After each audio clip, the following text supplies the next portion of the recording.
Olá meus amigos, sejam muito bem-vindos ao meu podcast Vida Sem Limites com Luís Alves e a mais um episódio do Santos da Casa. Não fazem milagres. Como lidar com o medo? É essa a pergunta que vamos tentar responder hoje. E eu sei que este é um tópico que muita gente tem interesse pela dificuldade que tem de lidar com o medo e superar o medo. Eu vou passar a minha perspectiva, a Maria José vai passar a dela e vamos tentar chegar aqui a um consenso. Qual é a melhor forma e a forma mais rápida de nós lidarmos e superarmos todos os momentos em que nós estamos com o medo e que o medo é uma barreira na nossa vida que nos impede de avançar. Antes de iniciarmos com este tópico, que eu tenho a certeza que será de vosso interesse, relembro que estamos com a promoção durante o mês de outubro, a promoção de mentoria gratuita durante 6 meses. Ou seja, a minha mentoria em grupo chama-se 6 meses para transformar a sua vida, que é um curso online, que vocês têm acesso durante um ano. E eu estou-vos a oferecer este curso com 80% de desconto, por apenas 100 euros ou 350 reais, mas como é que ela é gratuita? Eu vou-vos oferecer, com o vosso investimento, totalmente gratuito, o curso Renda Extra, ou seja, um curso exatamente com o mesmo valor, 100 euros ou 350 reais. Não só este programa da mentoria dos 6 meses para transformar a sua vida já é um programa extremamente transformador e impactante, todos os alunos dizem o mesmo, e eu estou-vos a oferecer também um outro programa bastante impactante, que é o Renda Extra, que vos vai ensinar como aumentarem o vosso rendimento mensal, sem mudarem de emprego, sem mudarem os vossos hábitos, apenas utilizando o que vocês já têm hoje, e depois podem ser também, através desse programa, meus parceiros de negócio e ter descontos muito expressivos em todos os meus programas, através do programa Renda Extra. Relembrando, curso 6 meses para transformar a sua vida com 80% de desconto, sendo o vosso investimento de 100 euros ou 350 reais, eu vou-vos oferecer precisamente esse mesmo valor do vosso investimento através do programa Renda Extra, totalmente gratuito. luisalvesoficial.com/outubro, até 31 de outubro podem usufruir deste benefício. Então vamos lá. Maria José, o que é para ti o medo? Aliás, temos primeiro que começar pelas definições, não é? Porque se calhar para ti o medo representa uma coisa, para mim é outra. O que é que significa para ti medo? Não sei, não sei se significa o mesmo ou não para nós os dois, mas o medo é algo que me poderá impedir de atingir aquilo que eu quero ou chegar aonde quero. Por medo, porque tenho medo de... Depois há várias formas de medo. Há vários escalões, não é? Vários, pois. Por exemplo, pode ser porque tenho medo de magoar alguém. Ou de desiludir alguém, não é? Mas isso tem a ver com o quê? Portanto, a dizer, por exemplo, o medo de magoares alguém. O medo, por exemplo, de mudar de vida. Ok. Por exemplo, eu quero mudar de vida. Sim. Eu estou a pensar nos meus exemplos, não é? Mas que já vivi e que já passei por eles. Mas agora vamos pensar só aqui numa perspectiva, tu já sabes que eu vou logo entrar a matar. Medo é uma coisa que tu estás a utilizar para descrever uma série de outras coisas. Pois, exato. Há muitas formas de ter medo. Espera, não é muitas formas de ter medo. Então. Estamos a utilizar, se calhar de forma incorreta, o termo medo, que já temos uma conexão psicológica de que é uma coisa que nos quase que paralisa. A nós. Só uma criança pequena já não tem. Espera, mas há aqui uma coisa curiosa. Nós só podemos resolver um problema se nós soubermos que problema é esse. Certo? Vamos imaginar, tu não queres desiludir alguém. No fundo, tu não tens medo de desiludir alguém. O que tu tens é receio, vamos utilizar aqui receio de não corresponder à expectativa da outra pessoa. Então o que é que tu fazes? Tu dás mais de ti e o medo desaparece, porque tu já superas a expectativa da pessoa. Vamos imaginar que tens um familiar que está à espera que tu tenhas um determinado gesto. Se tiveres um gesto mais um, é óbvio que esse medo deixa de existir. Pois, compreendes o que eu quero dizer? Se der menos um, já existe. Exatamente. Pois. Mas o que eu acho é que nós utilizamos essa expressão ter medo de alguma coisa de forma equivocada, e como o medo entra tudo dentro da mesma panela, nós não conseguimos esmiuçar e tratar e atacá-lo. Compreendes? Por exemplo, mudar de vida. Tu não tens medo de mudar de vida. Porque o quê? O que é o medo? É uma coisa muito vaga. Estás a perceber? O que tu tens é dificuldade, se calhar, de adaptação a uma nova realidade. Estás a ver aqui a mudança de perspectiva? Ok, mas não deixo de sentir receio daquilo, das mudanças, não é? Quer dizer, agora pensa, o que é que eu vou mudar? Ok, mas agora pensa comigo. O que é que tem mais impacto negativo em ti? A palavra medo ou a palavra receio? Receio, se calhar. Tem mais impacto negativo? Não, eu não sei muito bem o que é ter medo. Medo. Eu vou-te descrever o que é que para mim é medo. O que é que eu não sei muito bem o que é ter medo. Medo para mim, mas é hoje, já depois de muita reavaliação. Medo é tudo aquilo que me atrasa. O medo é a única coisa que me atrasa. E tu perguntas assim, o que é que estás para aí dizer? Vê bem, a minha perspectiva. O medo pode ser uma coisa que me impede, ok? Se é uma coisa que me impede de alguma coisa, significa que me está a atrasar no meu processo. Em todos os aspectos. Estavas a falar numa mudança. O medo da mudança, e em vários espectros, e tu sabes que eu sempre fui uma pessoa um bocado resistente à mudança, eu hoje reconheço que toda essa resistência me atrasou, só. E tu dizes assim, mas atrasou-te que em direção aos teus sucessos? Não, mesmo em relação aos fracassos. Porque se calhar se eu tivesse em muitas áreas fracassado mais cedo, eu já tinha aprendido a lição, estás a perceber? Portanto, para mim, o medo nada mais é do que um atraso no meu relógio. O meu relógio está a andar para a frente e eu estou sempre a atrasá-lo. Okay. E quero ir para a frente. Ok. Eu já não vejo assim. Ora, diz lá.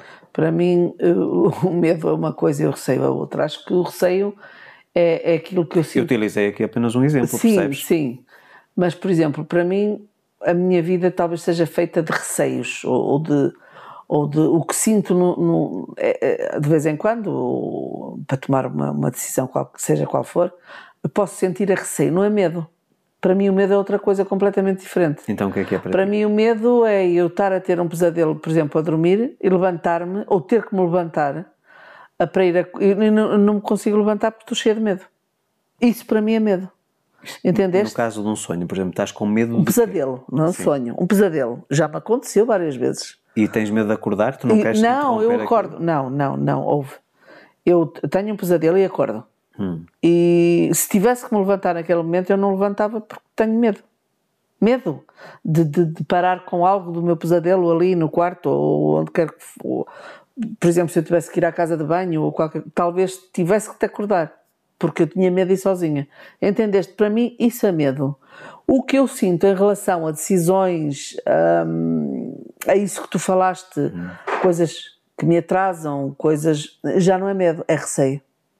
Portanto, para mim, o medo não está na minha vida real, está na minha vida, se calhar, não é de fantasia, mas o medo, eu nunca senti medo. Por exemplo, num inseto. Tu és uma pessoa que tem medo de determinados insetos, répteis, sobretudo. Não é medo? Que tu sentes? Não sei, se calhar não sei. Mas eu aí já não vejo, já não é bem a mesma coisa, porque tu sabes perfeitamente que há determinados bichos que me causam o quê? Eu começo-me a coçar toda, fico arrepiada e às vezes até fico parada, nem fujo. Paraliso, não é? Portanto, talvez seja medo também, aí não sei muito bem, mas é capaz de ser medo. Com sim, determinados bichinhos é. Dentro da psicologia, muitos psicólogos defendem que o medo nada mais é do que uma incapacidade para compreender uma coisa que tu desconheces. Ou seja, não tens informação suficiente sobre aquilo. Sobre ela, pois. E por isso tens uma visão distorcida daquilo. Pois. E já chegamos à conclusão também, e já falamos várias vezes sobre isso, que temos duas pessoas numa mesma situação e uma vê as coisas de uma maneira, outra vê de outra. E reagem de maneiras diferentes. Isso já falámos também. Portanto, eu acho que muito daquilo que as pessoas chamam de medo é desconhecimento sobre determinada coisa. Vamos imaginar, tens um inseto, vamos utilizar o exemplo que estavas a falar. Tens um inseto ou um bicho, como tu própria disseste, que tens medo e ficas paralisada. Eu já te disse, quer dizer, isso é contraproducente, porque se tens receio ou tens pânico ou pavor daquele animal ou daquele inseto, devias fugir, não ficar paralisada. Pois, mas e é ao contrário. Mas eu sei o porquê de ficar paralisada e o porquê de não fugir. E tu sabes o porquê. Já me justificaste, mas como não fez sentido para mim... Porque eu tenho que ficar ali a ver para onde vai esse dito cujo bicho. Porque se eu fugir, eu não sei para onde é que ele vai, eu vou ficar ali feita uma barata tonta, mesmo que seja por causa de uma barata, tu sabes que eu tenho horror a baratas, Sim. principalmente, é qualquer uma, não interessa, ia dizer principalmente as grandes, mas é qualquer uma. Eu tenho que ver para onde é que ela vai, porque se eu souber para onde ela vai, eu a seguir, e a matar, ou disser, Luís, eu fico a guardá-la, e chamo-te e tu bens e mata-la, entendes? E aí eu fico bem. Agora, se eu desatar a fugir, para onde é que foi a barata? Como é que eu vou ficar? Nunca mais vou ficar bem. Pois. É por isso. Sim, eu compreendo. Agora, isso é medo? Não sei. Se calhar é. Eu quase que apelidava de pavor. Percebes? Quer dizer, Nem me quero imaginar em frente a um crocodilo. Por muito pequenino que seja. Já é jacarés. Não me quero imaginar à frente de uma cobra. Bem, já estive várias vezes. Sim.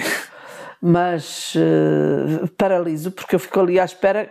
Olha, a mim esses bichos não me fazem mal, porque eu não me mexo.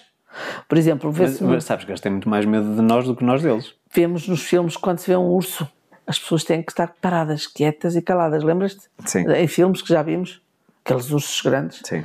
Eu ficaria ali eternamente, não sei até quando, porque eu não arredaria pé. Portanto, eu sou daquelas pessoas que não fujo, sou daquelas pessoas que ficam ali, parou. Até o bicho, o animal, ir embora. E se ele for, eu vou devagarinho. Se ele for devagarinho, eu também vou devagarinho atrás dele, para ver para onde é que ele vai. Se calhar temos muita gente que nos ouve que é igual, não é? Não, muito provável. Não quero acreditar que sou o único, porque não sou, de certeza absoluta. Agora, que eu acredito que o instinto assim rápido é fugir, acredito. Assim, no instinto de sobrevivência temos duas atitudes possíveis. O tentar atacar o animal antes que eles nos ataquem. Isso eu não ataco, isso eu não tenho. Pronto. Ou então fugir. Também não isso tenho. É que é um instinto de sobrevivência. Pronto. Depende, quer dizer, lá está, é o que eu te digo, não me imagino a ver um crocodilo, não me imagino a ver um urso, mas eu acho que ficaria quieta no urso, porque já vi filmes em que as pessoas que ficam ali quietas, eles desistem e vão embora. Por exemplo, vou dar um exemplo prático. Agora no crocodilo não, pelo amor de Deus, acho que fugir a 7 pés. Em relação a animais, tu sabes que eu gosto de cães, mas há certas raças que eu tremo da cabeça aos pés só de ver. Mas não fujo. Pronto. E realmente fico com receio. E eu já tentei buscar de onde é que veio isto, ir buscar a origem, e realmente foi uma situação em criança que fui ferrado por um pastor alemão, e a partir daí nunca mais me senti confortável. Portanto, é uma coisa que tenho que trabalhar dentro de mim, porque já temos contacto com imensos cães e nunca tivemos problema absolutamente nenhum, muito pelo contrário, extremamente afáveis, carinhosos, etc. Claro. E aliás, se calhar até tu tens mais resistência a fazer festa a um cão do que eu. E no entanto eu é que tenho trauma. Pois, não é? eu tenho. Tu gostas, mas é uma coisa assim muito suave. Eu tenho receio, aquele receio. Será que ele me ataca? Será que ele me deixa fazer uma festa? Eu fico sempre, mas lá está, eu não apelido isso de medo. Eu não tenho medo a um cão. Estás a perceber? Não sei. Pronto, esta é a minha ideia. O que parece, por exemplo, uma coisa contraproducente. Eu já fui ferrado e arranhado zilhões de vezes por gatos, porque se calhar foi o animal que tive mais convívio durante toda a minha vida. E no entanto não tenho medo de gatos, e no entanto atacam muito mais do que aos cães, percebes? Pois. Mas só pelo porte, se calhar na nossa cabeça nós criamos uma associação de que como é mais pequeno é mais fácil de lidar, e o gato quando espeta as unhas espeta mesmo, não é? Pois, exato. Ainda não há muitos meses andei com a perna toda arranhada porque o gato da vizinha se lembrou de vir para a nossa varanda. Exato. Eu abri-lhe ele para brincar, achou piada as minhas pernas. Exatamente. Pronto. Mas o que é que eu quero dizer? Pela minha experiência, e eu tenho lidado com muitos, eu acho que tem a ver com traumas. Em certo momento da vida, por exemplo, dos meus mentorados, houve um trauma que a pessoa criou como uma memória, e a partir dali, tudo o que é associado a situações semelhantes, ou com intervenientes semelhantes, um pai, um familiar, qualquer coisa do género, mesmo em relação a abusos e etc., a pessoa começa a ter medo. Por exemplo, um caso, uma cliente que teve um abuso por parte de um familiar e que a partir daí a figura masculina em qualquer relacionamento sempre foi destrutiva. Ou seja, tinha pânico e medo de se aproximar de um homem. Eu compreendo isso perfeitamente. E só muito mais tarde, e foi preciso muito trabalho mesmo em relação à hipnose, etc., é que ela conseguiu superar essa adversidade quando tinha um relacionamento fabuloso, mas o marido não lhe podia tocar. O que parece contraproducente, porque é que eu me vou casar com uma pessoa se eu não vou ter qualquer tipo de relação íntima com ela? Percebes? Pronto. Portanto, eu acho que é uma superação de traumas, coisas mal resolvidas do passado, ou então certos momentos da nossa vida em que nós ficamos ali parados, naquele assunto travamos e estamos ali num loop infinito sempre de recalque, vamos dizer assim. Sim. Mas eu vejo que a maior parte das pessoas, o medo de uma forma mais geral, é falta de conhecimento. Ou seja, vamos imaginar, tu queres mudar de profissão, tu já estás saturado. Eu tenho um caso de uma cliente, por exemplo, que está saturada de ser professora e que quer mudar radicalmente de carreira. Mas o tal medo do desconhecido, ou seja, o não conhecer o que está para lá daquela área que lhe é confortável, ela fica estagnada. Pronto. Isto já é outro tipo de medo, outro tipo de conversa. Portanto, há realmente ter medo, ter receio, ter o que quer que seja, dos animais, de um bicho, de uma coisa que não vem de dentro de nós, não é? Que é exterior, que nos aparece à frente, portanto, isso é exterior, e depois há o nosso interior. Zé, mas por exemplo, Estás a falar agora já... nesta transição de carreira, é uma coisa exterior na mesma. A pessoa vai mudar de carreira no exterior, não é dentro. Ela vai ter que se tornar uma pessoa diferente. Ok, então eu exprimi-me mal, vamos lá ver. Um exterior, mas que tu vês e apalpas. Ok? Sim. Que estávamos a falar de animais, não é? Ou bichos, ou o que quer que seja. Uma coisa que tu apalpas, que tu vês, e que tem forma, e que tem cheiro, e que tem tudo, não é? Que tu tens medo. Isso tu não tens como saber. Ou seja, tu estás a falar que uma mudança nesse caso, por exemplo, profissional, que é uma coisa abstrata. Não tens como conhecer essa mudança. Tens e não tens. Mais uma vez tem a ver com falta de conhecimento. Vamos imaginar que tu és professor, este exemplo que eu dei, e que queres ir para a agente de viagens. Sim.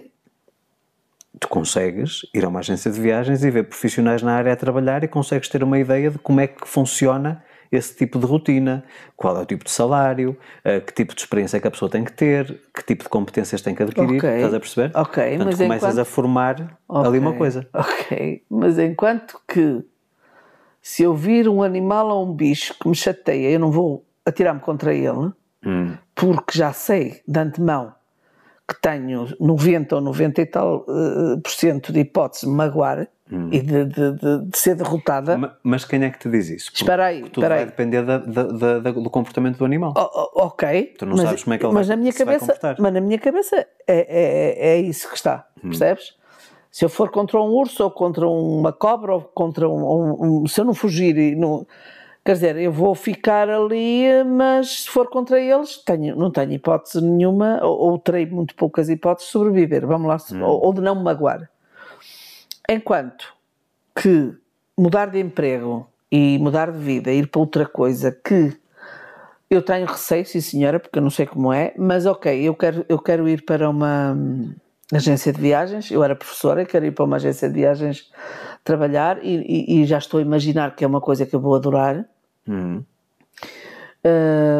Porque me fascina, por qualquer razão, fascina-me muito, e então eu vou, mas aí eu já tenho a certeza absoluta de que não me vou magoar, não tenho essa preocupação de me magoar, ponto. E depois há sempre aquela facilidade, tipo, eu vou, a coisa não corre muito bem e eu volto atrás. Pois, mas é que e depois há aí uma outra coisa, e as responsabilidades que tu tens?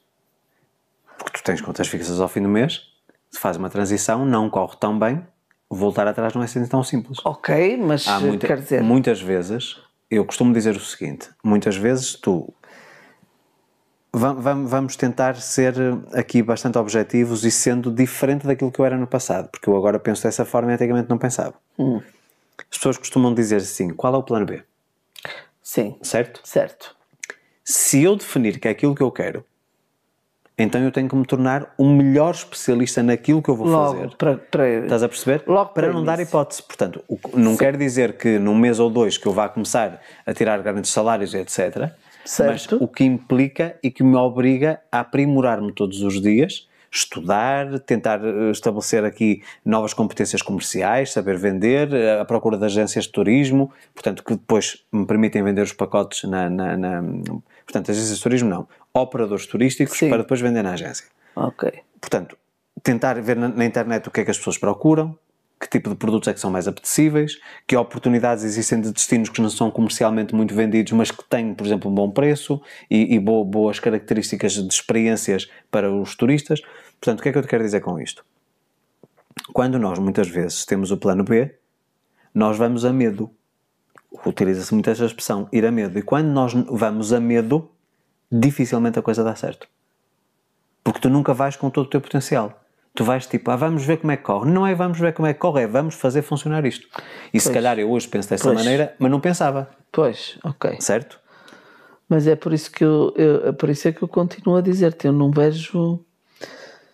Eu nunca fui a medo, nunca senti medo nas grandes decisões que eu tomei na minha vida, incluindo por exemplo, para começo de conversa, temos logo naquele momento em que a minha filha teve o acidente. Eu só tive medo enquanto eu não a vi. Quando ela caiu, eu não a vi.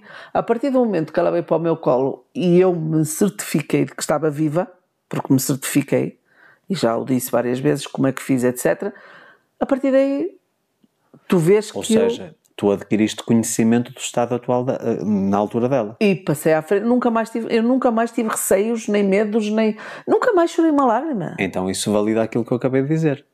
O desconhecimento é que te trouxe o medo, mas a partir do momento em que a viste, tu tomaste conhecimento, o medo desapareceu. Mas de mim. Não das outras pessoas. Sim, mas não dos médicos, não de ninguém, foi só de mim. Mas cada um lidou à sua forma. À sua forma, à sua maneira, com certeza. Mas o normal, como é evidente, seria eu também ficar cheia de medo, como os outros, não é? E, por exemplo, eu decidi não pensar que algo poderia correr mal. Então... Eu tenho noção, Luís, acredita em mim, eu tenho noção que decidi isso. Houve um momento qualquer, que foi o momento em que ela veio para o meu colo, no carro, que eu decidi, tudo vai correr bem, nada vai correr mal, vai correr tudo maravilhoso e isto não vai passar de um susto. E se não o disse, pensei-o. Então estás a dizer que teve a ver com uma decisão. Fui eu que decidi. Então faço-te a pergunta. Em relação, por exemplo, a um bicho, vamos voltar outra vez à conversa inicial. Então tu também decides estar ali estática, correndo o risco dele vir para ti, certo? Uma decisão. Quando na verdade, tu dizias assim, eu escusava de estar a passar por este trauma, porque traumatiza nos minutos ou não interessa, no tempo que estás ali, certo? Portanto, em relação a animais, em relação a tudo, sim. Se tu decides ver as coisas tipo tem que ser, então o medo já não faz sentido. Não. Então temos aqui, mais uma vez, no teu caso específico, a comprovação de que é a forma como tu decides encarar aquela situação Exatamente, que te retira o medo ou não. Eu acho que sim. No meu caso, agora também analisando melhor, esta coisa de eu ficar ali parada à espera de ver para onde vai a barata, lembras-te de salamandra pequenininha? Os calangos. Os calangos, como é que nós chamamos cá? Sardoniscas. Sardoniscas, que andam nas paredes e que estavam por ali, que às vezes entravam para o quarto e tudo, eu ficava ali, eu queria ver para onde é que ela ia, porque se eu não a visse sair, podia ir para dentro da minha cama, sei lá. Não é? Ela fugia, ela via. Houve uma noite que eu nem dormi na cama porque eu não vi para onde ela foi, exatamente por isso. Mas elas querem a distância. Não interessa. A gente aproximava-se, tu vias elas a ir embora. E eu agora imagino eu estar a dormir e sentir um bicho na minha cabeça ou sentir... Não dá. Então eu fico ali quietinha a ver. Então é uma decisão que eu também tomo. Sabendo que tu pagas um preço por ela, porque ela pode decidir ir mas para mim é o melhor preço, porque mas não vai, eu na minha cabeça ela não vai ter comigo, ela vai embora e eu vou ver para onde é que ela vai. Quando ela vai à rua ou para um sítio onde já não me causa moça nenhuma, que vai para a rua, vai para o exterior, está-se bem. Por exemplo, há muita gente que, e eu tenho enfrentado isto muito com clientes ao longo dos anos, que tem a ver com os medos financeiros. Uma conta inesperada que surge, estás numa situação precária financeiramente falando e tudo isso te torna, quer dizer, vê bem, isto parece tudo ao contrário. Eu sei. Tu vamos imaginar que te aparece uma conta e nem estamos a falar aqui de questões de necessariamente lei da atração e das oportunidades que surgem. Vem uma conta que tu não estás à espera e tu não tens recursos para pagar essa conta. Em vez da pessoa passar para a ação, tipo, eu tenho que fazer alguma coisa para conseguir tapar este buraco, a pessoa fica estagnada, fica estática, fica em pânico. Percebes? Ou seja, o medo, tipo, como é que eu vou fazer? Não é como é que eu vou fazer, é o que é que eu preciso de fazer e que tenho neste momento à minha disposição para conseguir tapar este buraco. Eu acho que as pessoas, esse tal medo que nós estamos a falar, que eu não estou a dizer que não existe. Estás a perceber? Eu estou a dizer é que eu hoje vejo o medo de uma forma completamente diferente.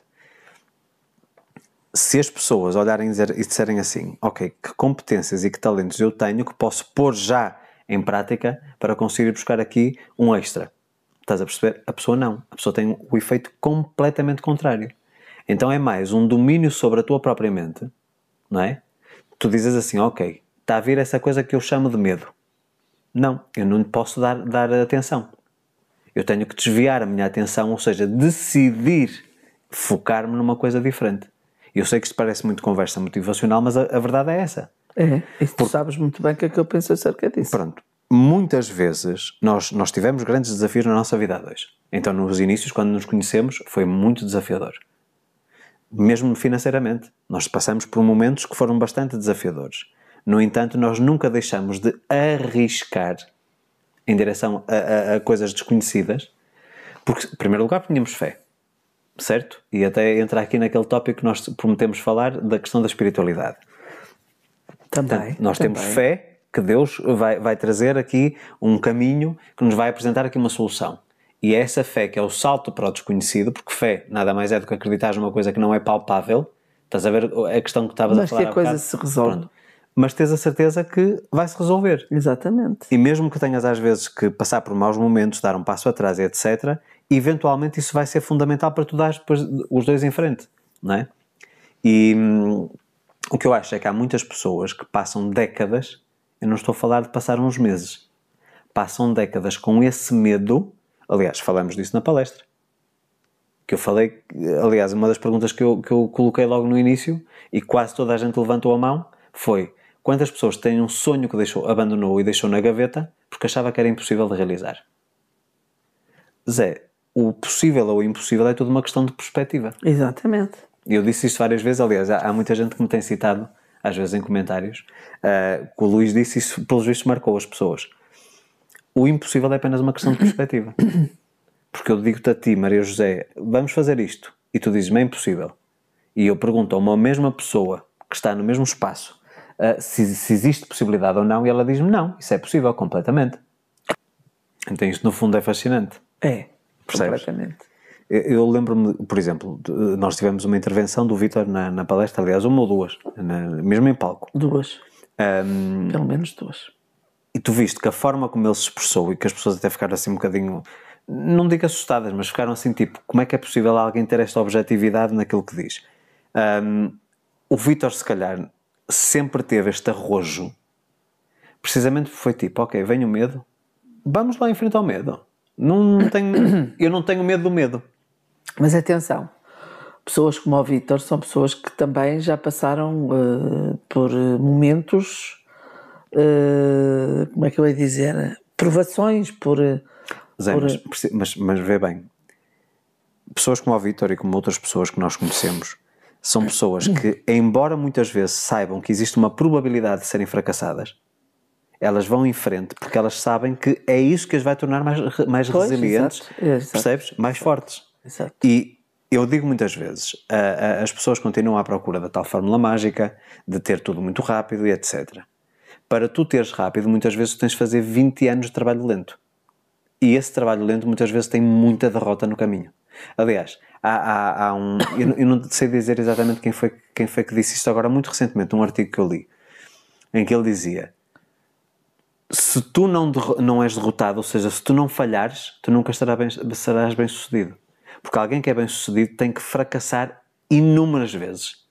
Agora, podem ser fracassos pequenininhos ou fracassos grandes, não interessa, porque os sucessos é que vão ser realmente, portanto, bastante expressivos.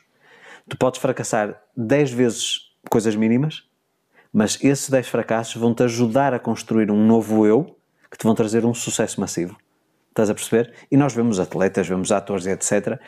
Que lá está. Nós corremos o risco entrar aqui na parte superficial das coisas, porque hoje em dia com as redes sociais é fácil vermos os sucessos e os pontos finais, o final da história de muita gente, mas não vimos os 30 anos, às vezes, de sofrimento que a pessoa passou para conseguir agora, num ano, conseguir dar um salto na vida enorme. Agora eu pergunto, estar sempre neste chove e não molha, como se costuma dizer, neste lumbrando, como a maior parte das pessoas vive a vida toda, sem se arriscar a conseguir algo extraordinário, não há garantias de nada. Pois. Atenção. Mas o arriscar-te para conseguires viver algo extraordinário é preferível tu correres esse risco, lidares com esse tal medo e poderes eventualmente viver algo que é fabuloso, do que andares toda a vida tipo, vamos andando aqui, tipo, isto é a tal zona de habituação que eu falo. Ou seja, mais uma vez eu volto a reforçar, quem não ouviu isto há 2 ou 3 episódios atrás, eu falei que não acredito ou que já não acreditava na zona de conforto. Eu acredito é a zona de habituação. Porque para mim, zona de conforto é algo que é positivo, que é prazeroso e eu estou ali confortável com aquilo. E aquilo que as pessoas hoje em dia apelidam ou chamam de zona de conforto é uma zona de habituação porque muitas vezes são situações precárias, de sofrimento, de abuso, mas como elas estão habituadas àquilo, elas permanecem nelas. Portanto, isso para mim não é zona de conforto, é zona de habituação. Pronto. Mas compreendo e tenho muitas pessoas que me dizem, Luís, olha, eu estou numa fase em que preciso muito da sua ajuda. Aliás, vou começar a mentoria agora com uma nova cliente que me disse, eu preciso muito fazer mentoria consigo porque estou cheia de medos. Ainda não sei o que é que vem por aí. Pois, certo? exato. Mas tenho quase certeza que tem a ver com, mais uma vez, com falta de conhecimento. Um novo relacionamento que a pessoa tem, esse relacionamento já tinha filhos, portanto, que ela não é mãe, portanto, vai ter que lidar com uma situação nova, assim como eu também tive que lidar. Exato. Com duas filhas tuas que não eram minhas filhas e eu tive que aprender a lidar com essa situação, não é? E que me levou, porque soube lidar com elas, me levou a aceitar de braços abertos o papel de avô. Caso contrário, eu não seria sempre o marido da avó. E hoje, eu pelo menos sinto-me. Se calhar, no caso da mulher do teu ex-marido, se calhar ela não se sente avó. É a mulher do teu ex-marido, ou a mulher do avô. Mas eu sinto-me avô. Mas isso também foi uma decisão minha. Pois, é o que eu Estás a ver? Portanto, 2 pessoas em circunstâncias semelhantes, eu casado contigo e ela casada com o teu ex-marido, e se calhar eu sinto-me avô e ela não se sente avó. Estás a perceber? Pronto, são coisas distintas. Mas eu acho que qualquer que seja aqui a situação, qualquer que seja o panorama, eu acho que isto passa tudo muito por desconhecimento, porque eu acho que, e já disse isto a vários clientes e que me deram razão, eventualmente. Vamos fazer uma coisa. Você não sabe se deve dar o passo, se deve fazer a transição, se deve ir em frente com essa sua decisão. Uma decisão. Portanto, também existe aqui esta questão. Não? Às vezes não é só o decidir. Tu tomas a decisão, mas até pôres em prática essa decisão demora anos. Vamos passar aqui 2 ou 3 meses a pesquisar exaustivamente sobre essa área. Coisas, por exemplo, que a mim eram totalmente novas. Eu não conhecia nada sobre aquilo. Mas tinha umas ideias. E as ideias, eu, enquanto pessoa que não estava minimamente ligada àquele ramo, eram totalmente diferentes de uma pessoa que tinha interesse pela área. Eu, visto numa perspectiva completamente de expansão, e a pessoa de uma parte quase de regressão. Eu estou a regredir. O que não faz sentido, parece uma coisa contraproducente. Talvez porque eu emocionalmente não estivesse envolvido, se calhar eu via as coisas numa perspectiva isenta. Estás a perceber? A pessoa pesquisou durante 1 mês ou 2 sobre aquele panorama, mudou radicalmente a opinião e disse, realmente isto não é nada daquilo que eu pensava, isto é muito simples. É a mesma coisa que tu dizes assim, por exemplo, tens como bem conceituado na sociedade, por exemplo, um médico. Um médico, um advogado, é uma pessoa bem conceituada na sociedade. Certo? Se eu tirar o curso de medicina, vou ser uma pessoa respeitada, percebes? E depois vais para o serviço público trabalhar e recebes um salário de 1.600 euros ou 1.400 euros. E diz assim, mas então de que me adiantou tirar 5 anos de curso, fazer a especialização e não sei o que para receber 1.000 e tal euros? Porquê? Porque tu não te atreves a ser empreendedor. Ou seja, a abrir uma clínica, a trabalhar por conta própria. Estás a perceber? Portanto, o conceito é muito variável. Por exemplo, hoje fomos ao banco. Tínhamos lá umas papeladas, fomos ao banco. Antigamente, a profissão de bancário era uma profissão extremamente respeitada. Porquê? Porque o bancário recebia um alto salário, era uma pessoa que tinha grande facilidade de acesso a determinadas pessoas, até pela questão da carteira de clientes, não é? hoje em dia o bancário tem um salário muito básico. Qualquer pessoa que empreenda na internet recebe 4 ou 5 vezes o salário de um bancário. Estás a ver? Portanto, isto é tudo uma questão de perspectiva. E é preciso nós pensarmos dessa forma. Por exemplo, existe uma coisa, mudando agora de assunto, que eu acho que tem a ver com pavor e tu achas que tem a ver com medo, que é, por exemplo, as diversões dos parques de diversão, uma montanha-russa, por exemplo. E não só. O que é que tu sentes, por exemplo, em determinados divertimentos, o que é que tu sentes? Ok, eu nunca andei em montanha-russa, mas... Nenhuma? Nenhuma. Nem pequena, nem grande, nem perigosa, nem não perigosa, nunca andei. Mas até aos meus quase 40 anos, 30 e muito, 38, eu andava em tudo o que era parques aquáticos. Radicais. Aquáticos, portanto, aqueles que tinham aquelas... Escorregas. Aqueles escorregas, andava em tudo. Não tinha medo a nada. Eu andava em tudo e mais. E até houve uma altura, não sei se não foi um bocado irresponsável, porque também atirava as minhas filhas atrás de mim. Percebes? Elas eram miúdas a partir dos 3 anos. Atiravas atrás de ti? Não, quer dizer, atiravas comigo, vamos embora e percebes? E pronto. Elas eram muito pequenas e começaram muito cedo também a ser habituadas a andar em tudo. Depois houve uma altura, eu acho que tudo tem que ter um porquê. Um porquê. Eu também, até nisto tudo tem que ter um porquê. Houve uma altura que numa das mais perigosas descidas, tinha muitas rampas, muitas curvas e era tapada ainda por cima. Eu ia andar naquilo a uma velocidade tremenda e de repente falha a água. E há uma pessoa, um alemão à minha frente com 100 e tal quilos que também para e eu começo a vê-lo lá ao fundo e a dizer: eu vou-me matar, eu vou bater no homem, vou-me matar. A sorte, e foi sorte, foi que o homem, eu não estava a ver, mas o homem já estava perto de saltar para a piscina. Ou seja, no fim daquilo. Porque se aquilo acontece mais cedo, eu não sei o que tinha acontecido ali. Estou a falar a sério. Ainda hoje, só de falar nisto, eu estou a ver, isto já vai há muitos anos, isto já vai há 30 e tal anos. Portanto, imagina. E eu apanhei um medo tão grande nesse dia, que nunca mais até hoje andei a nada. Pronto, nós podemos aqui interpretar isso como um sinal de que algo poderia acontecer mais para a frente que te realmente causasse dano físico, não é? Ou então uma questão de tu veres um ato isolado depois de centenas de vezes teres descido e não vês que isto é uma questão probabilística.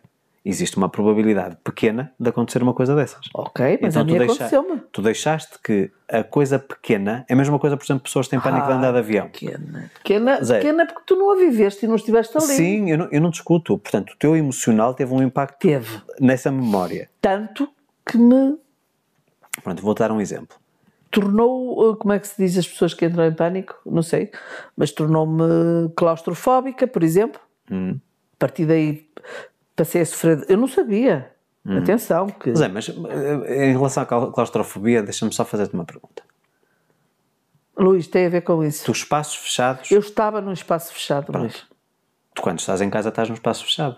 Está bem. Quando estás num carro, estás num espaço fechado ainda menor. Mas só estamos 2 ou 3 ou 4 pessoas. Vamos agora só utilizar aqui a parte... Agora, não me imagino nesta sala estarmos 500 pessoas. Morria eu logo.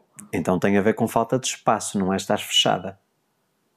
Certo? Porque se no mesmo espaço meteres mais gente, tu deixas de ter tanto espaço. Não, é espaço. É espaço. Pronto, então não é ser fechado ou não ser fechado. Porque tu mesmo em espaços abertos... Também sinto o mesmo. Num festival, sentes o mesmo. Tu quando vais para o meio do público, para a beira do palco, tu sentes o mesmo. Portanto, e tens o céu aberto. Certo? Pois, mas por exemplo, já tive lugares que era para visitar em países, nomeadamente na Turquia, e eu não desci nem fui. Olha, não entrei, por exemplo, nas pirâmides. Não consegui entrar. Porque aquilo é um buraquinho. Tu tens que entrar ali. Eu não faço ideia se aquilo é muito espaçoso ou não dentro. No Egito. Eu não consegui entrar nas pirâmides. As minhas filhas entraram, toda a gente... Eu não consegui. Mas isso são coisas que tu tens dentro de ti, ideias pré-concebidas ou ideias que vieram de experiências Agora, e que tu não superas. Luís, é assim, eu era uma pessoa que andava em tudo e fazia... Eu só não andei de montanha-russa nessa altura porque nunca me apareceu nenhuma à frente, acho eu. Até aí, entendes o que eu estou a dizer? Mas olha aqui aquilo que eu estava a dizer para acompanhar a minha linha de raciocínio. Imagina, por exemplo, há muita gente que tem pânico de andar de avião, Sim. por exemplo. Mas probabilisticamente falando, o avião é o meio de transporte mais seguro do mundo. Com certeza. Certo? No entanto, essa mesma pessoa que tem pânico de andar de avião anda na estrada em que o risco é 1000 vezes superior de ter um acidente mortal. Estás a perceber? Pronto. Então eu pergunto. As pessoas dizem assim, há turbulência no ar, portanto, mas tu quando andas na estrada, se andas numa estrada de terra ou de paralelo, a turbulência é muito superior. O carro abana todo, certo? Então é mais a ideia que tu crias dentro da tua mente do que propriamente o facto em si. Portanto, aquela coisa de dizeres que é palpável, que vês a coisa, já não tem validade. Porque muitas vezes tu tens o facto à tua frente e tu ignoras completamente o facto. Assim como provavelmente, por exemplo, se eu te disser que há um determinado inseto, ou um determinado roedor, ou um réptil, ou qualquer coisa que não apresenta qualquer tipo de perigo, tu tens exatamente a mesma reação, ou seja, tu vais contra aquilo que é lógico. Então podemos dizer que o medo não tem lógica nenhuma. O medo é uma coisa que, aliás, fear... Será que somos nós a criá-lo? Espera aí, enquanto falas eu até vou pesquisar aqui uma coisa, porque claro, os americanos gostam muito de utilizar aqui, portanto, os termos, portanto, para utilizar tipo como se fossem iniciais, espera aí. Fear, eu acho que eles esclarecem isto ou descrevem isto de uma forma muito engraçada. Às tantas somos nós que criamos o próprio medo. Pronto, eles aqui, mas espera aí, fear, deixa-me ver se eu consigo encontrar aqui alguma coisa. Eu acho que nós temos medo porque conhecemos as coisas e sabemos sobre elas. Porque uma criança não tem medo escuro, não tem medo de nada. Eles dizem que o fear, portanto, vamos traduzir isto para português. Fear é false evidence appearing real. Falsa evidência do que aparece na realidade? Não. Uma falsa prova de algo que aparenta ser real. Uma falsa prova de algo que aparenta ser real. Pronto, ok. Ou seja, tu arranjas ali uma justificativa que parece ser real, mas é falsa. És tu que a estás a criar na tua cabeça. Então, somos nós que criamos o medo. Exatamente. Pronto. Ok. Ou seja, o que é que eu quero dizer com isto? Se nós formos pensar esta false evidence appearing real, portanto, são argumentos que nós encontramos que não existem, na grande maioria das vezes, mas que nós acreditamos neles com tanto vigor que nos travam, nos congelam, nos impedem. Por isso é que eu digo, mais uma vez, que o medo, para mim, é como se fosse um atraso. Ou seja, aquelas circunstâncias que eu vou começando a criar, eu próprio crio o cenário, ou seja, eu sou como se fosse um escritor de um livro. Aliás, de ficção. E eu crio ali uma narrativa, conta a mim mesmo uma história e vivo dentro dessa história. Eu vivo o personagem principal dessa história, sem a consciência de que fui eu que criei o cenário. Enquanto à minha volta toda a gente diz, mas o que é que tu estás a falar? Isso não é nada assim. Quantas vezes eu te digo a ti? Tu vives num mundo de fantasia. Porque eu digo-te, Zé, tu não estás a ver que isto é assim? Não é nada! Tu argumentas e defendes com tanta convicção uma coisa que eu te estou a mostrar que é falsa, Luís, mas tu na tua cabeça acreditas que aquilo é verdade. Mas é falsa para ti, para mim não é. Para mim e para o resto do mundo. Eu estou-te a dizer coisas específicas. Ok, mas é falsa para ti, para o resto do mundo e para mim não é. Mas que eventualmente, quando tu começas a lidar com aquilo e começas a dizer assim, se calhar tens razão, deixa-me ver. E depois dizes assim, olha, afinal tens razão. Ou seja, às vezes eu acho que esta questão do medo também pode ser uma consequência de uma personalidade de uma pessoa teimosa. Tu tinhas que chegar aí, pois. Não, atenção que eu não estou aqui a mandar nenhuma indireta. Não, pois. Mas tu vês que há muitas pessoas que tu lhes dizes assim, aliás, tu até falar com amigas. Oh, rapariga, não faças isso, não fales disso. Oh, isto não é nada assim, oh, vai em frente, sem medo. E ela disse, Zé, mas isto. Ora. Mas eu consigo persuadir. Zé. E ajudo, nesse aspecto até ajudo, percebes? Pronto. Agora, para me ajudarem a mim é um bocadinho mais difícil. Então pensa ao contrário. Da mesma forma como tu consegues auxiliar outras pessoas, também permite que outros te auxiliem a ti. E se vocês vissem agora a expressão facial da Maria José, iam sorrir. Mas não veio ainda. Mas em breve vão ver. E estás a perceber onde é que eu quero chegar? Eu estou a perceber, mas... Portanto, tens aqui duas hipóteses. É tu quereres sair dessa situação que tu, neste momento, apelidas como uma situação que te dá medo, ou então tu dizes assim, não, eu sei que é assim e não aceito nenhuma outra verdade. Não, eu também não sou assim. Tu sabes que eu não sou assim. Será que não és? Não aceito outra verdade, não. Às vezes és. Aceito, sim, senhora. Agora, pronto, tenho a minha maneira de ver as minhas maluqueiras, digamos assim. Mas não é maluqueiras, continua a ser, mais uma vez, uma questão de decisão. Pronto, escolhes decisão, interpretar e viver. Agora eu estou certíssima de que realmente eu decido ver as coisas assim, decido ficar parada a olhar para a barata, para onde é que ela vai, decido ficar parada à espera de outra coisa qualquer, decido, pronto. Então agora coloco essa pergunta para quem nos está a ouvir. Será que se vocês decidirem uma coisa diferente, o tal medo não desaparece? Eu acho que sim. Porque assim, se o tópico deste programa, do episódio de hoje, é como lidar com o medo, então a melhor forma de responder essa pergunta é, a melhor forma de lidar com o medo é decidir que não ter medo. Pois, é decidir não ter medo. É assim, óbvio, nós não vamos estar a falar aqui de situações irresponsáveis. Certo? Eu vou dar aqui um exemplo. É óbvio que se eu vou saltar em queda livre sem paraquedas, eu tenho que ter medo porque é isso que me faz sobreviver. Pronto. Senão eu morro. Certo? Sim, ainda estávamos a falar, começaste por falar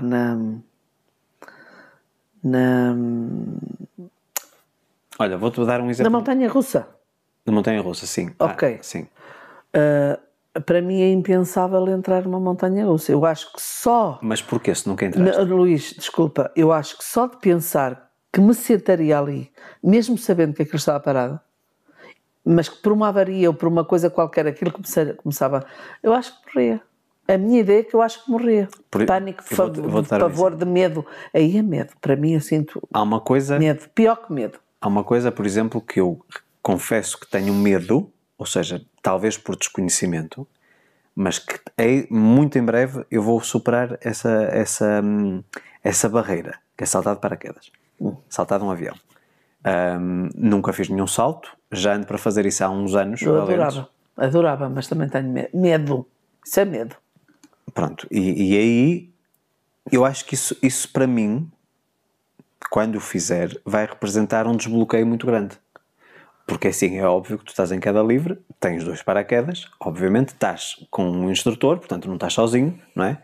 Se forem, vão 2, portanto é óbvio que o homem que faz 10 saltos por dia sabe que existe uma probabilidade mínima disso acontecer, mas é assim, Zé, tanto pode acontecer isso como eu atravessar a rua, ser atropelado e acabou. Com certeza, acho muito bem.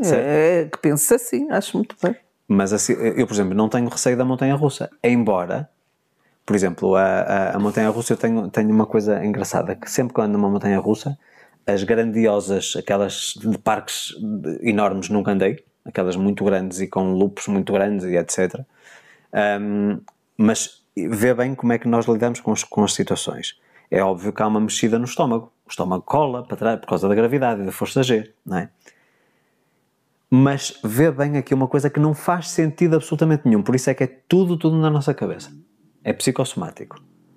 Tu sentas-te lá e estás com aqueles protetores, não é? Portanto, as mais perigosas, tu tem aquela parte de cima de proteção que encaixa tipo como se fosse um colete, e outras que é só aquela parte que te prende as pernas, as menos perigosas.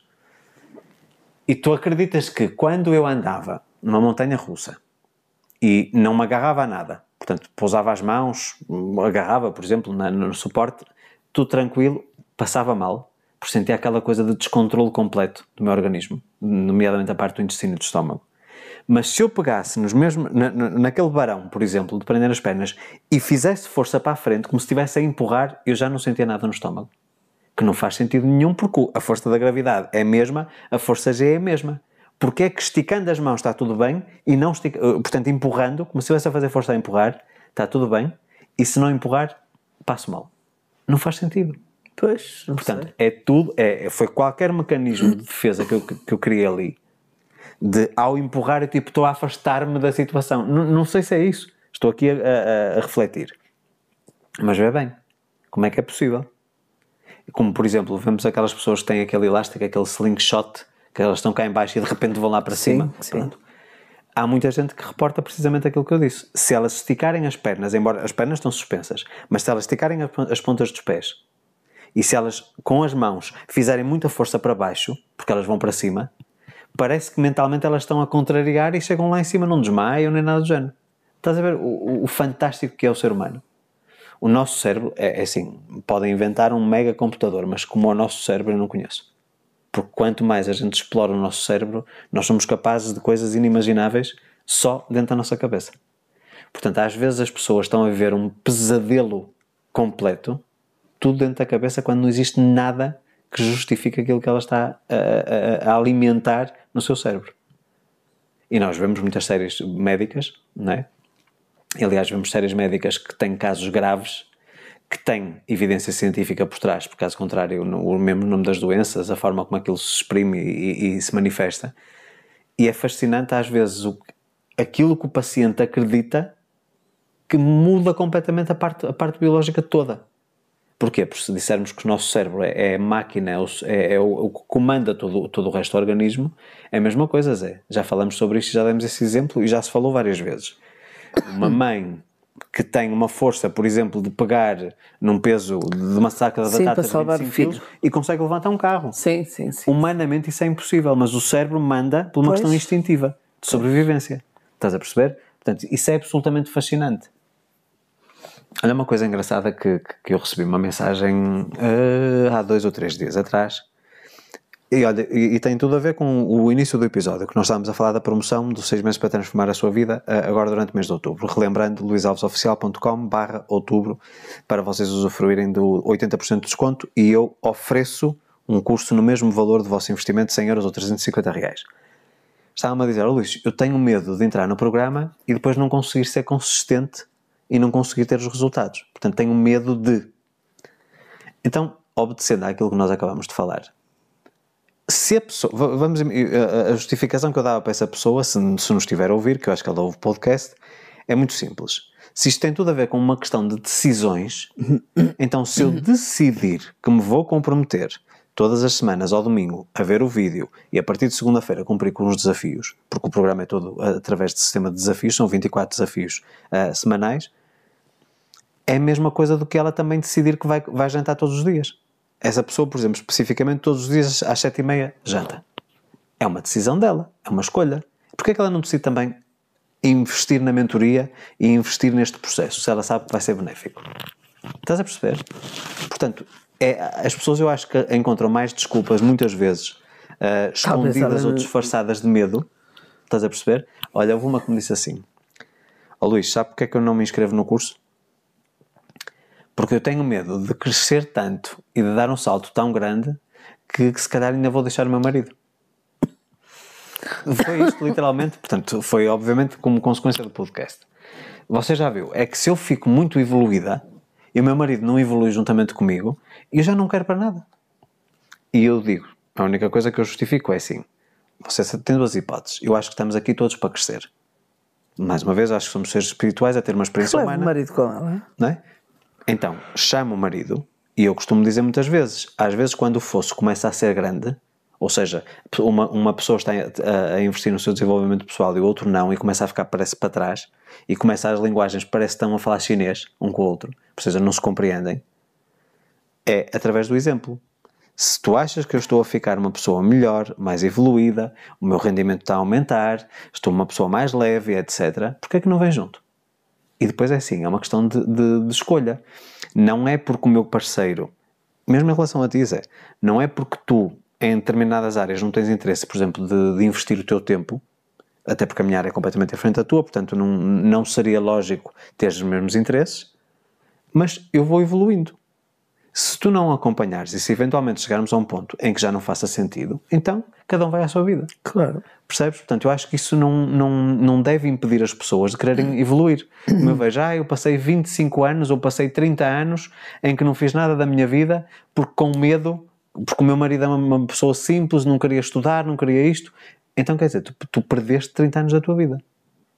É por causa de uma outra pessoa, por mais que se ama a pessoa, quando se ama, ajuda-se a outra pessoa a evoluir. Nós temos casos de casais que conhecemos que um deles que teve 3 ou 4 licenciaturas e mestrados e doutoramentos, etc., a outra pessoa nunca deixou de ser uma empregada na função pública a ganhar salário mínimo. Sim, sim.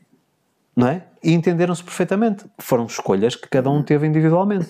Agora, ele não se travou de evoluir, ou ela não se travou de evoluir por causa do companheiro ou da companheira, não é? E o companheiro incentivou sempre, se é isso que tu queres, óbvio. vai em frente. Estás a perceber? Mas isso tem a ver com o respeito que o casal tem. Porque o respeito realmente... Ainda há dias ouviste? Ouvi. Um casal com... Que leu o livro dos Segredos de um Casamento de Sucesso e que Exatamente. Diz que, como é que ela disse? Identificou-se. Foi preciso eu andar 30 anos até encontrar alguém que pensasse da mesma forma que eu. Que o respeito é a base. É a base de um bom relacionamento, de qualquer relacionamento. Para que funcione, tem que haver respeito. A pessoa não quer estudar, o outro tem que respeitar. A pessoa quer estudar, o outro tem que respeitar. Claro. E vice-versa, e tem que ser assim. E cada um... Por isso é que as três divisões fazem todo sentido. O eu, o tu e o nós. Sim. São as três vidas, as três estradas. Faz todo sentido. O respeito... Quer dizer, as 2 estradas. 3 pessoas, 2 estradas. Exatamente. Não é? Pronto. Mas é eu, tu e nós. Exatamente. Eu, tu e nós. São três caminhos. O eu é individual, tenho liberdade para pensar, para fazer, pronto, na minha pessoa, para investir na minha pessoa, não é? Tu tens liberdade para investir na tua pessoa. Como tu quiseres. Exatamente. E eu, como eu quiser. Acabou. Até porque é engraçado que nós neste momento, eu não sei exatamente, tu estás a ler alguma coisa neste momento? Neste momento não. Mas tens alguma coisa planeada agora a curto prazo? Algum tema? Neste momento não, Luís. Tu sabes perfeitamente que neste momento nem dá, nem que eu quisesse. Quando eu digo a curto prazo, digo daqui a 3 meses? Não, daqui a muito pouco, a umas semanas. Sim, daqui a umas semanas há algum tópico? Já vou ler. Sim, qual é a área, por exemplo, que tu te interessa mais desenvolver neste momento? Área? Não estava a pensar em área. Sim, o quê? Então se é específico em relação ao que estás a pensar. Não, por acaso estava a pensar em ler, retomar a ler uns romances. Romances, portanto, uns ficção. Romances. Pronto. Ficção, sim. E eu, por exemplo, estou muito, muito voltado para a parte espiritual. Pronto. Portanto, cada um está na sua própria etapa. Não é? A Maria José, se calhar, está a precisar de desenvolver a criatividade dela e por isso é que recorre à ficção. Provavelmente. Certo? Eu, neste momento, estou numa fase em que sinto que a minha espiritualidade precisa dar um salto, não é?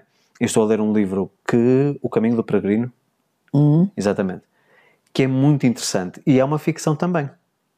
Só que é uma ficção onde tu consegues identificar ali muitos detalhes que hoje consegues identificar na sociedade doida em que nós vivemos.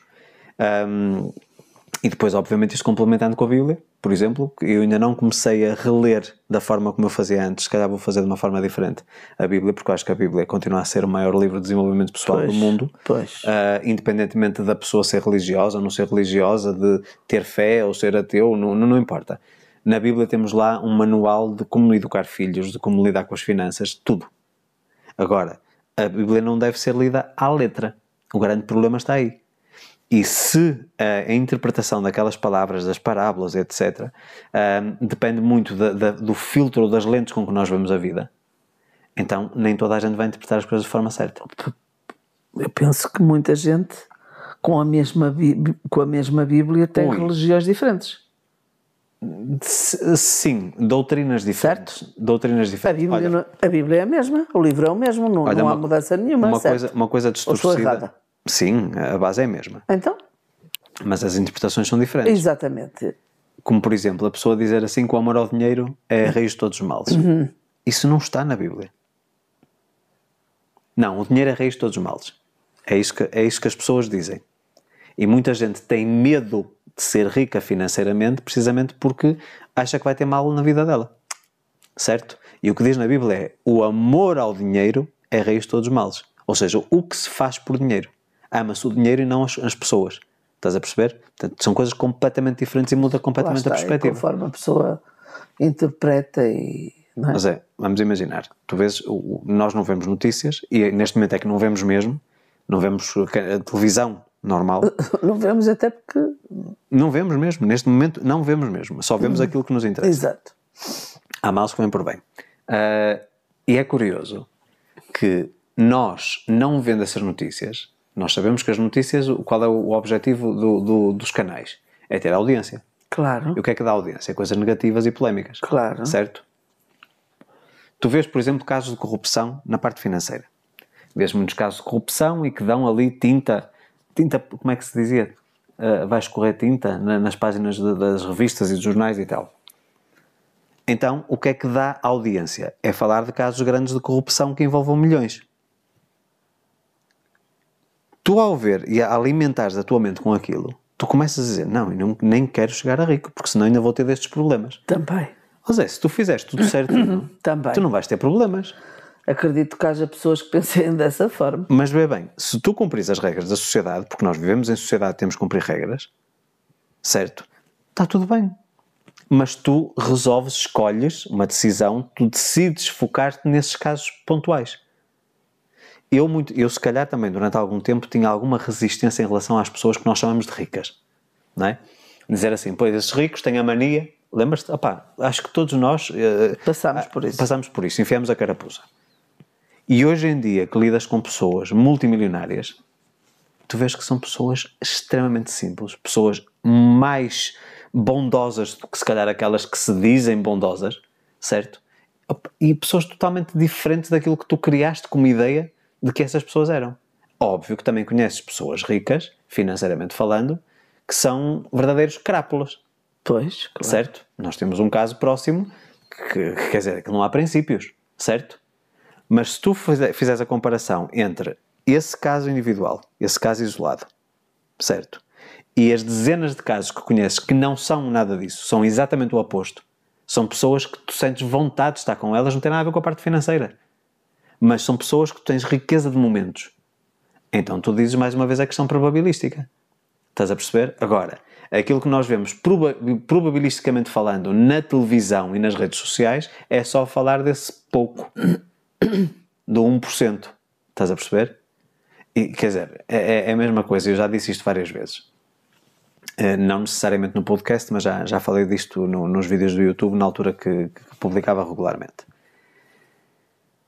A pessoa critica, por exemplo, alguém que rouba 1 milhão.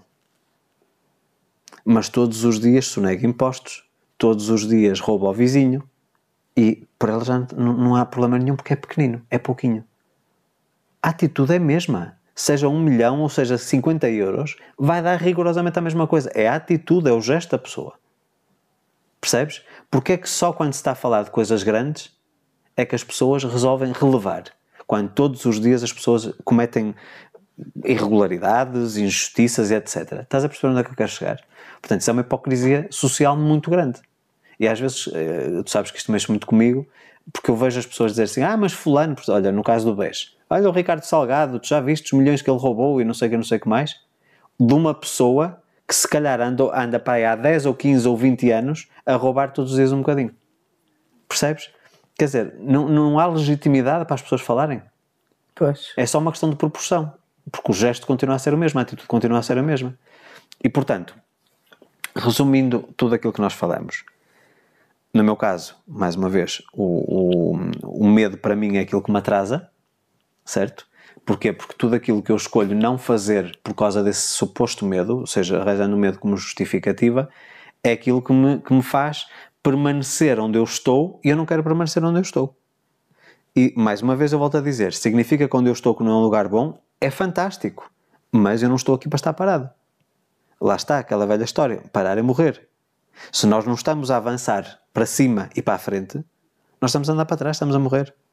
E acho que até, eu não sei se foi a semana passada, se foi há 2 semanas, onde nós falávamos que muita gente que chega à idade da aposentadoria diz assim, eu quero ir para a reforma.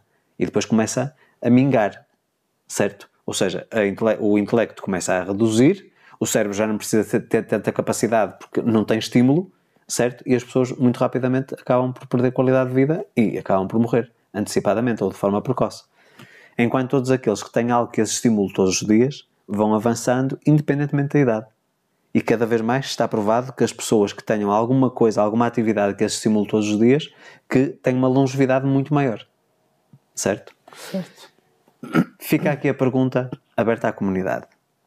O que é para vocês o medo? De que é que vocês têm medo? E de que forma aquilo que nós partilhamos hoje vos trouxe aqui alguns insights que vos permitem ver as coisas numa perspectiva nova. Porque, mais uma vez, eu acho que a grande riqueza do podcast é nós podermos partilhar ideias e, através desta troca de ideias de duas pessoas que são diferentes de vocês... Completamente. E uma da outra. E uma da outra, de que forma isso traz valor à vossa vida, vos acrescenta.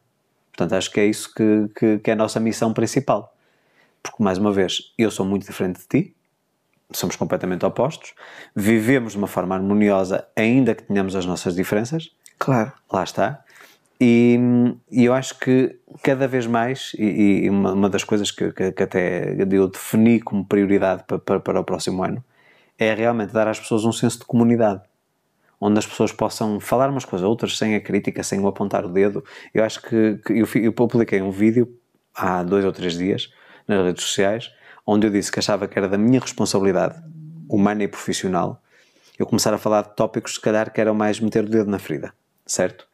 E uma coisa que foi recorrente no feedback das pessoas que eu pedi nos comentários foi realmente essa questão do egoísmo. Cada vez vivemos numa sociedade mais egoísta, cada um olha para o seu umbigo, não está minimamente preocupado com o próximo, e sabemos que esse não é o caminho, não é? A parte da individualidade é importante, a parte de sermos fiéis àquilo que somos é importante, mas não podemos esquecer que nós sozinhos não somos nada. Isso faz parte também desta questão da espiritualidade também. Que iremos desenvolver no futuro. Claro. Portanto, queremos saber o vosso feedback. Esperamos que este episódio que tenha agregado valor à vossa vida e não esquecendo que até 31 de outubro, 6 meses para transformar a sua vida, um programa com 80% de desconto e eu vou-vos oferecer o valor do vosso investimento, que será apenas 100 euros ou 350 reais, totalmente gratuito o curso Renda Extra. Portanto, eu não desperdiçaria minimamente esta oportunidade, até porque nós estamos a chegar ao final do ano. Temos aqui já um início que podemos criar um pano de fundo e uma estrutura para que 2025 seja um ano extraordinário e para que afastemos esses medos. Porque o que este programa vai trazer também é muito conhecimento. E obviamente que eu também partilharei muita sabedoria, que já vem daquilo que é o processar do conhecimento e das experiências. Todas as pessoas que passaram por este programa, de uma maneira ou de outra, tiveram um crescimento muito expressivo. E portanto acho que vocês merecem, acima de tudo, também fazer esse investimento em vocês mesmos. Portanto, luisalvesoficial.com/outubro para vocês poderem usufruir até 31 de outubro, volto a relembrar, desta oportunidade que eu acredito que poderá fazer toda a diferença no vosso ano presente, em 2024 e sobretudo nos anos vindouros. Portanto, meus amigos, este foi mais um Santos da Casa. Não fazem milagres.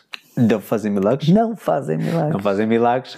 Ia-me rir. Voltaremos para a semana com mais um episódio e mais uma vez muito obrigado pela vossa audiência e esperamos sempre o vosso feedback nos comentários no YouTube e no Spotify. Então, um forte abraço e até para a semana. Boa semana para todos.